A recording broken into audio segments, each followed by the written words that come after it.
This is Lydia Hubble with the Tennessee Judicial Accountability Movement, Nashville, Tennessee. I was at the Children's Hospital here in Nashville tonight with baby Stephen Rivenburg's family, his parents and grandmother. And I didn't get to see him, but I did see a video that was taken right before I met the grandmother. And this baby is not brain dead. His heart's not beating on its own. He's on a life support. But he's strong. He's responsive. I saw a video which probably the hospital doesn't want anybody to see this video. And I told Lisa, the grandmother, Lisa, send it to everybody. Make sure that there's not only one copy and it's on her phone that they might be able to delete or whatever. And she already knows. She says she's speaking out as much as she can before they put a gag on her. I don't know how you put a gag on a grandmother, but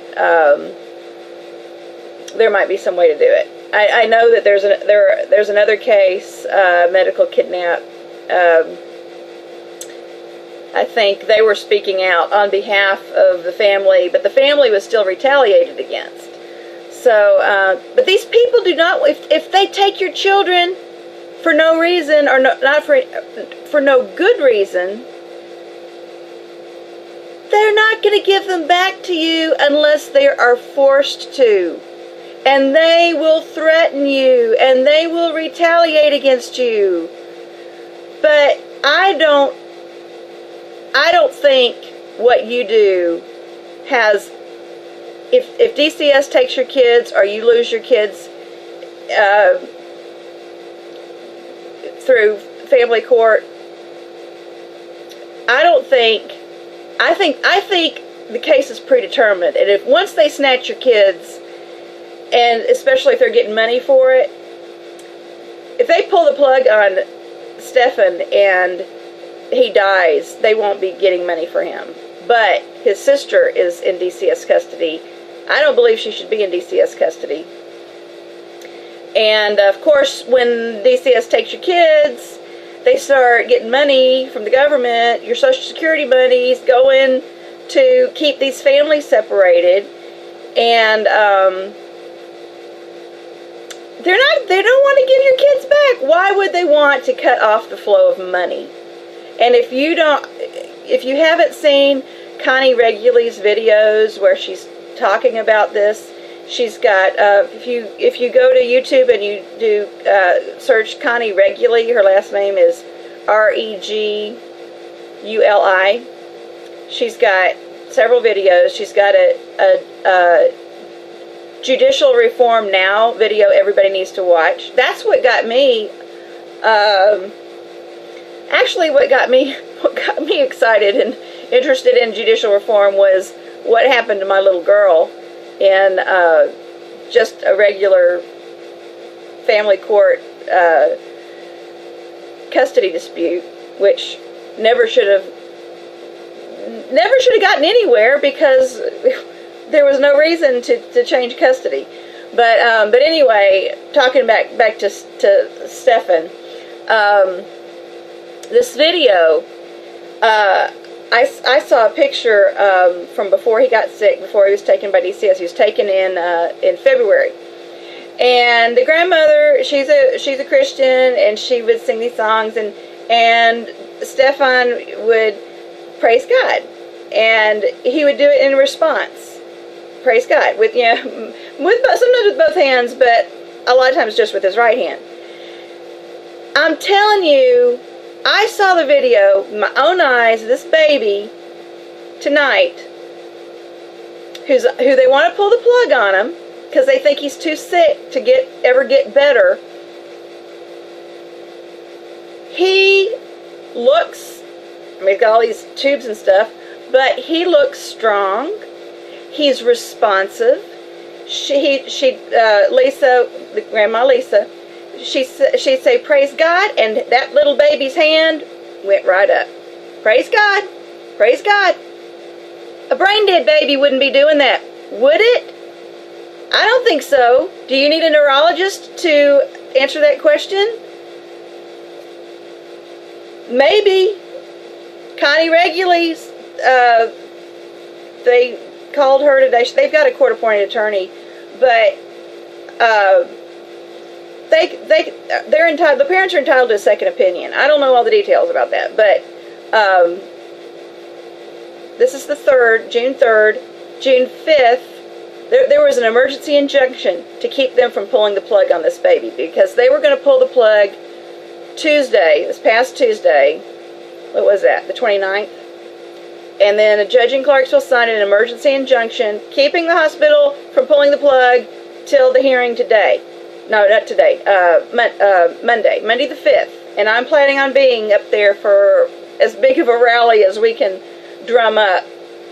Court's at 9. I'm going to be there before 9. I'm going to be there early enough to get some attention before court and meet with other people. So he was responsive, praise God. And she, the blazing bright lights in this baby's face. And she would shade his eyes popped wide open. Covered his eyes, and when that shadow was over his eyes. Now, I would think that would be a sign he's not brain dead too. He's responding. He's responding to these bright lights in his face by keeping his eyes shut. Take the bright light away, and Lisa says she's asked them to dim the lights. They won't dim the lights. Lisa says they're always telling her not to get the baby excited. Why would you not want to stimulate this baby and get a reaction from him and let him know you're there, you love him, you're interacting with him as much as you can, like you interacted with him before he got sick. I mean, and we all appreciate the providers at the hospital. I think they're very caring, they're very dedicated, they're very competent. I'm not sure exactly what the issue is, why they want to pull the plug on this baby. Because he won't get any better. So would they do that to an adult? And this baby's got Down syndrome. Does that play into it? That he's defective, and maybe if I know it's hard to get heart transplants. I'm actually praying for this baby's heart to be healed. I believe God can heal this baby's heart. I believe this baby can, whatever's wrong with its heart, that apparently they did a bunch of procedures on it, and it damaged his heart worse than it was before they did these procedures. I don't know all the details, but and I don't know if it's any kind of medical malpractice or anything. I thank God for the doctors who take care of these children, and but you know, they can't control everything, and I expect that the doctors did the best they could. I don't want to be too hard on them. My issue is, if this baby is too sick to get a heart transplant, but he's seems to be doing well. He's been on, I don't know how long he's been on this machine. He's been in the hospital for a long time, like a couple of months. Not long after he went to DCS custody. He went to DCS picked him up from a doctor's visit where the doctor checked him out, and he didn't have any problems. So DCS takes him, and then within days he's on life support. So I don't know why they want to money.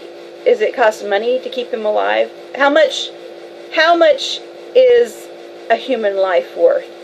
And is this baby worth less because he has Down syndrome? Is this baby worth less because his parents don't have a lot of money? Those are things I think we should think about. And I just think this kind of stuff might have gone on right under our noses for years, and we didn't know about it because we didn't have social media, or we didn't know about it because of gag orders, and because people would think that, oh, if I don't say anything, they might give me my child back. I met another family up there tonight. They're, ironically, they knew the Rivenburgs, and their 7-year-old daughter,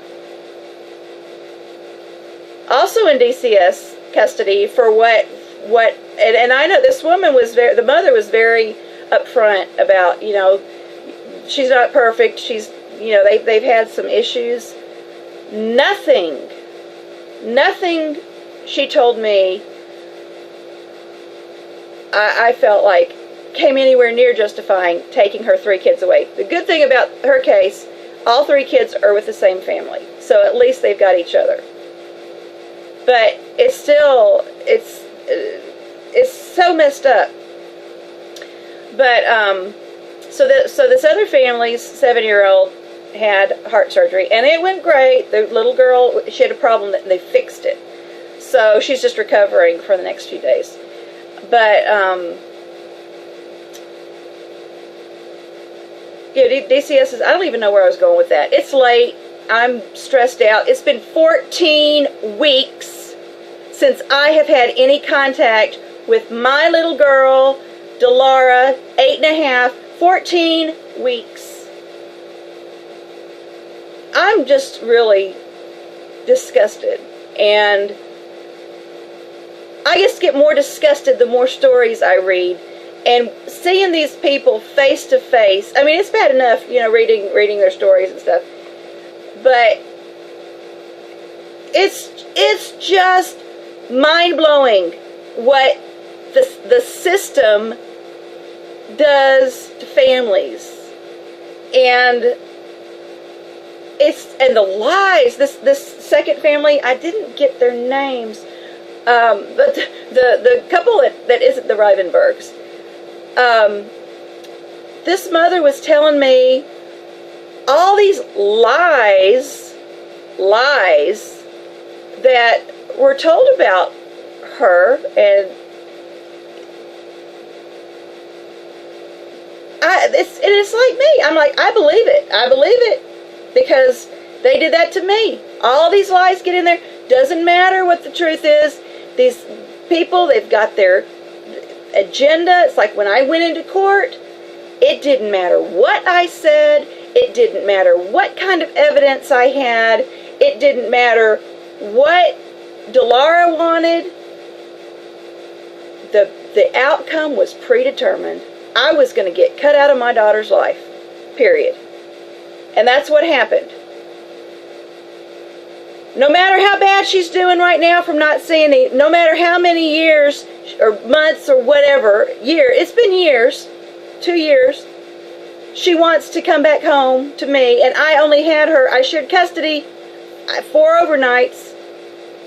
We had almost 50-50, and they took that away from me for no reason. And she suffered horribly from it. And Charlena Pymack, the guardian ad litem, she goes in her opening statement, says, oh, Delara's always wanted to live with her dad and just visit her mom. Total lie. Delara has always wanted to live primarily with me and see her dad almost every day. She wants to be on the old schedule that we were on, and she wants to be homeschooled. That has not changed. Last time I saw her, she wants to come home to me. She wants to be homeschooled. She wants me to be her teacher. And then she's got this guardian ad litem who won't even talk to Delara because she doesn't want to hear what Delara has to say. And we've got court. I've got court. The Rivenburgs have court Monday, Clarksville, Tennessee,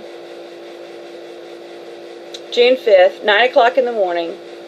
And that's to determine whether or not the hospital is going to pull the plug and let their son die. They just did all these surgeries on him. But, like I said, it seems like it caused more problems than it fixed. But they don't need to pull the plug. I'm telling you, that baby,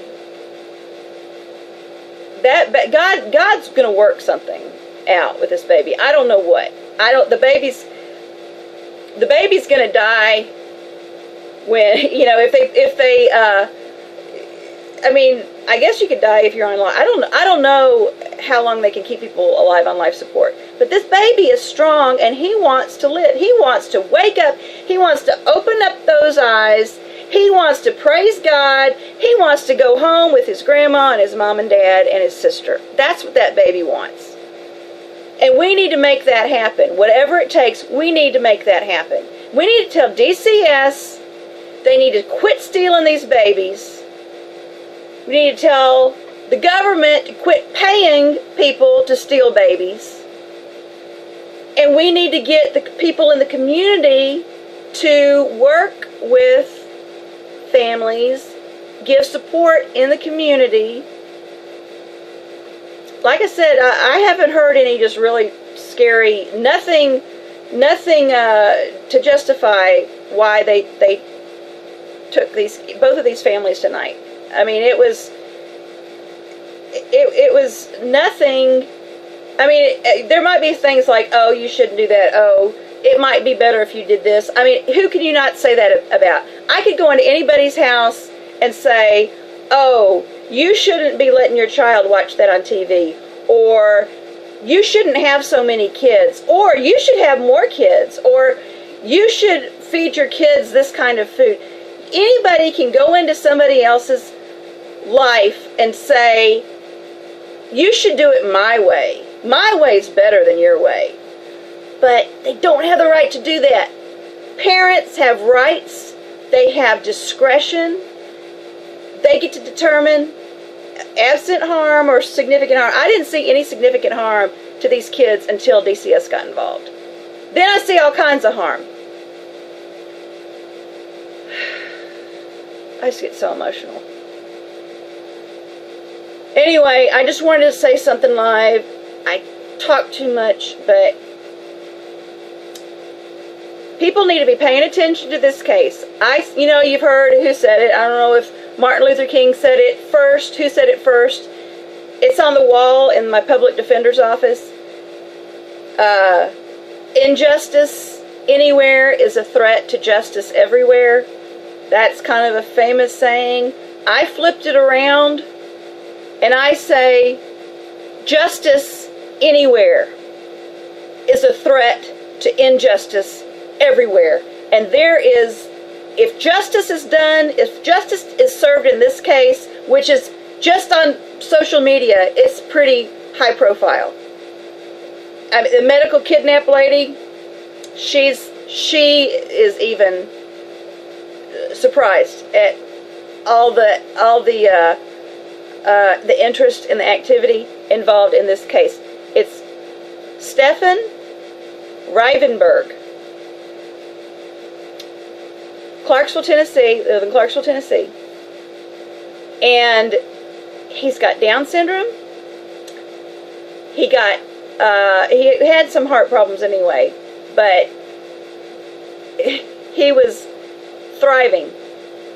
And they were talking about maybe having to do surgery at some point. They ended up, after this child got put in DCS custody, things really went south. The sister is 7, Annalise, I think her name is Annalise. She's 7. She's in foster care. She's in Murfreesboro, Tennessee. I'm not exactly sure how far that is from Clarksville. An hour and a half or 2 hours.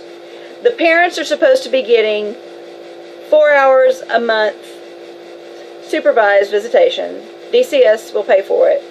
They haven't gotten it. It's been like two or 3 months. They haven't gotten 4 hours in a month, in any month yet. And that's in my case too. I'm supposed to be getting 4 hours a week supervised visitation, but I've never been able to get it. Even when DCS was unlawfully ordered to pay for it, I wasn't getting 4 hours a week. I shouldn't be getting supervised visitation at all. And that's what, okay, my court date, June 13th, is my court date. And if justice is served on June 13th, and Connie Reguly, my lawyer, Connie Reguly, hopefully she's going to go in there and just get the supervised visitation eliminated. What I really wish would happen is that pending the next court date in October, I would get to see my daughter on the same schedule that I saw her prior to her dad getting this bogus order of protection almost 2 years ago. So Delara in the summer, she can see her friends, the kids next door. When's Delara coming home? Is Delara not coming home yet? What's wrong? And kids at church. All Delara's friends, you know, the school psychologist, they're like, Delara doesn't have any friends. Yes, she does. She's been kept from her friends. And I'm hoping June 13th, Davidson County, Nashville, Tennessee, Judge Sheila Calloway does the right thing and reconnects me with my little girl. June 5th, Clarksville, Tennessee, the judge needs to continue to enjoin the hospital from pulling the plug on this baby. And everybody needs to be praying. Everybody, God can use this. God can use this family's. I mean, I can't imagine having a special needs child. I was blessed. Well, now I have a emotionally disturbed child, which was made that way over the last 2 years because of injustice. Injustice will disturb you. So that's reversible. We can't get her time back, but she can rebuild emotionally, reconnect with her friends. She can heal if the court will do the right thing. This other family I talked to, I didn't get their names, but I'm going to, because they've got a few months left, and they're on the road to termination, and not because they're bad parents. It's because of being set up to fail. It's because of the system being flawed and parents in their situation being set up to fail. And they take your kids, they stress you out, they give you all these hoops to jump through. They have you take these classes, and it's just a nightmare. And it's just like this, they get these tentacles, and then they just inject themselves into your life, and then you can't. It's just like they take you over, and they just destroy you. And that's not what the Department of Children's Services, that's not what Child Protective Services, that's not what they're supposed to do. They're supposed to help children. They're supposed to support families. They are not supposed to force adoptions and steal babies and lie and make up reasons to tear families apart and not let them get back together. If a family has problems, support them and deal with the problems while the family is together. That will make it easier for everybody. But they don't want it easy. They want it hard. They want it as hard as they can make it, because then it makes their job easier taking the kids. Because then they can say, oh, the parents are emotionally unstable. The parents are the kids are depressed, or the mothers are, you take the kids are in foster care, and then they'll start having mental problems, and then the parents will have mental problems. I've had a problem with anxiety. I don't know, it's by the grace of God I haven't had major depression in the past 3 years. I've been dealing with just not even DCS, just my custody case, not having a lawyer and just being chewed up and spat out. And my daughter too, she's been treated like crap. Sorry, some people think that's a bad word. Anyway, well, I'm going to end this. Keep me in your prayers, my daughter Delara, this Rivenburg family. Follow their case. Medical kidnap. Follow all the cases on that. So, I'm in Tennessee. This Rivenburg case is in Tennessee, and it's just, this is something that could get a whole lot of attention.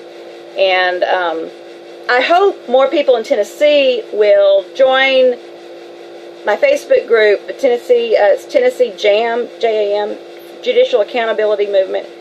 Because we need an army. Where are the people who want to see our nation strong?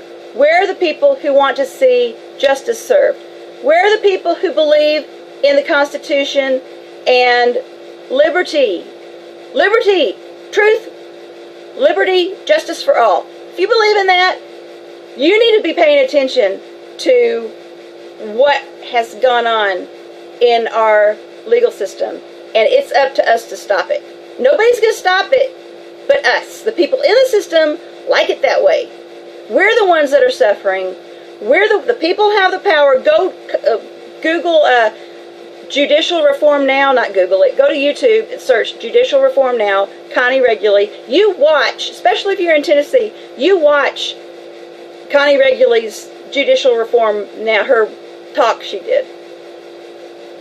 Because if you read the Tennessee Constitution, it gives the people the responsibility and the right to resist oppression and arbitrary power and to control the government.